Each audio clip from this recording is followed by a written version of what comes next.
Bonjour à tous, on est ravis de vous retrouver en ce lundi 1er juillet. Vous êtes sur 20 minutes TV, on est en direct. Merci d'être avec nous. On est parti pour 6 minutes d'information pour faire le tour de l'actualité de notre région. Et aujourd'hui, naturellement, on ouvre ce journal avec les législatives anticipées. Oui, le premier tour a été, s'est déroulé hier, vous le savez, dimanche 30 juin. Vous avez, je l'espère, participé à ce vote avec un taux de participation tout à fait record. On note 65,5% contre 47,5% en 2022.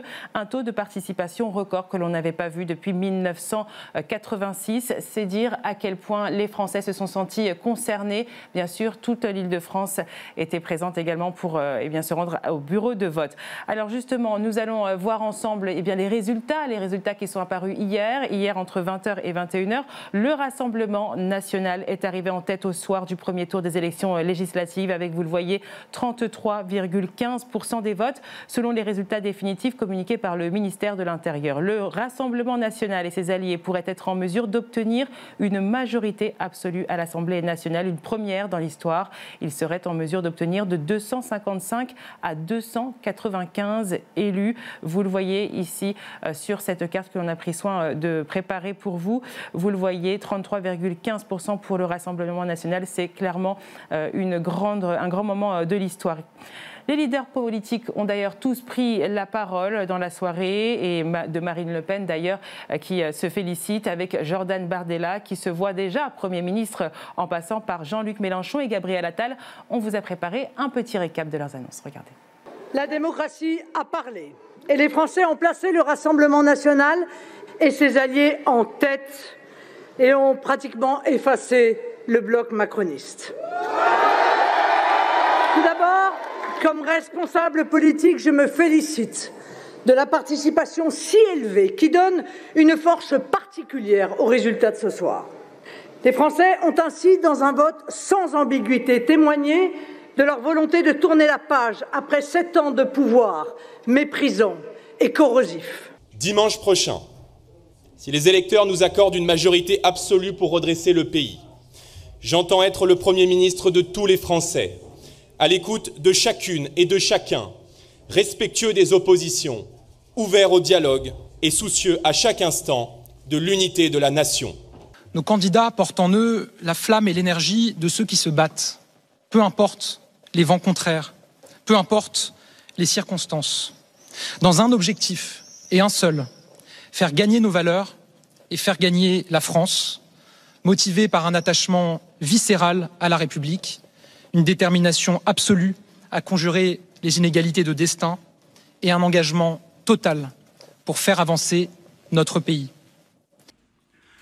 Dans un certain nombre de cas, des triangulaires sont possibles.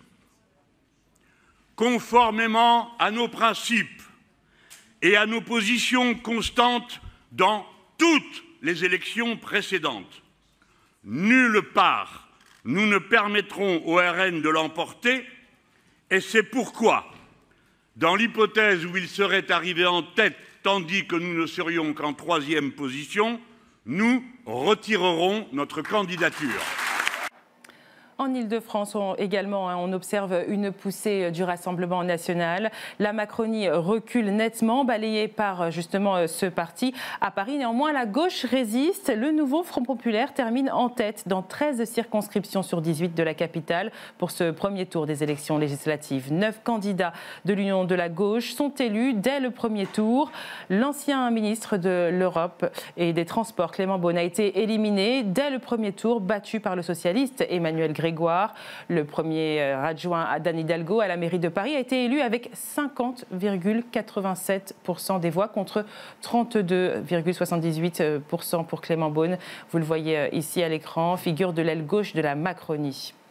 Et puis Sandrine Rousseau a été réélue dans la 9e circonscription de Paris, et ce, dès le premier tour des élections législatives ce dimanche.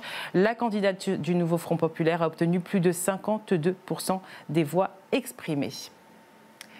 Voilà, nous avons balayé ensemble tout cela. Restez avec nous ce soir à 18h. On fera un point complet sur les législatives avec notre journaliste de 20 minutes TV dans le Zoom Actu.